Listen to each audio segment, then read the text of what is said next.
The BBC's Laura Kuenssberg believes if all stays well, Prime Minister Boris Johnson could be out of intensive care in a couple of days after spending the night there.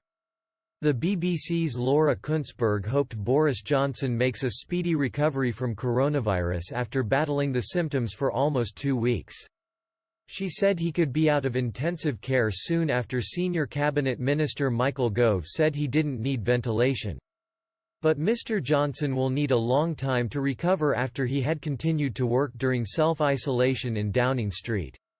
Speaking on BBC's coronavirus podcast, Ms. Kuenssberg said, "Hopefully the Prime Minister makes a very, very quick recovery and pulls through.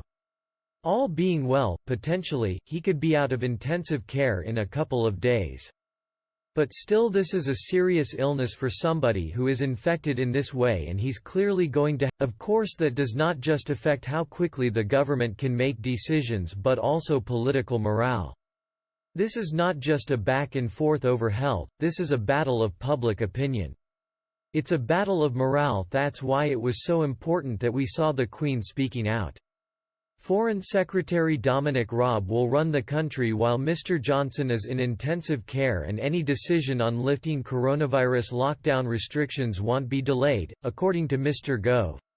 He told ITV's Good Morning Britain, "The person who is running the country, following the plan that the Prime Minister has set out, is Dominic Raab, the Foreign Secretary."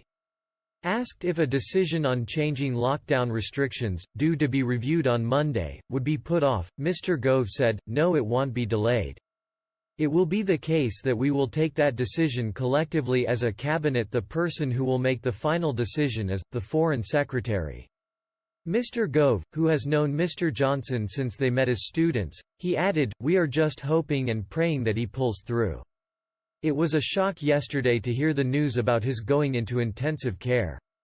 The Prime Minister is extremely sick, with many coronavirus patients who need intensive care moving on to invasive ventilation," an expert has said.